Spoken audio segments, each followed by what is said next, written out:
today's video mechanicsgram, we will be focusing on proper positioning techniques for plays at the plate.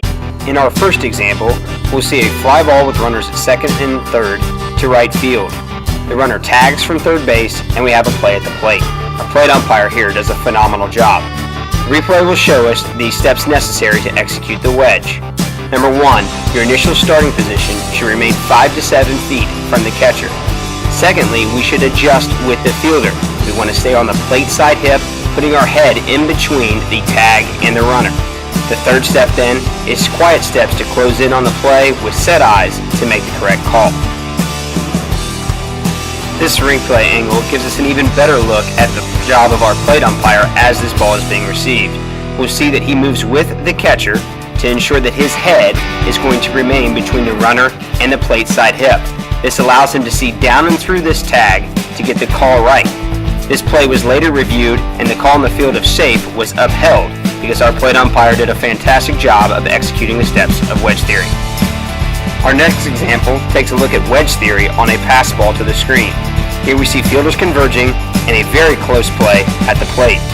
The replay will show the execution of our plate umpire of this mechanic. He opens the gate properly and remains in the distance 5 to 7 feet from the potential play. He does not leave that 5 to 7 feet range, and as fielders converge, he executes the second step, adjustment with the fielder to allow constant repositioning of this umpire. He takes his quiet steps to close in on the play and sees the tag before the runner's foot hits the plate. We also see proper use of eyes here by our plate umpire to make sure that he gets the call right.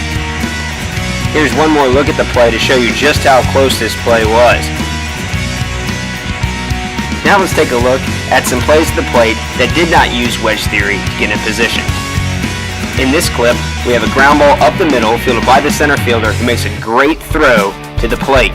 You'll see this play develops very quickly, but as you see here in the freeze frame, the umpire is not anywhere in the frame.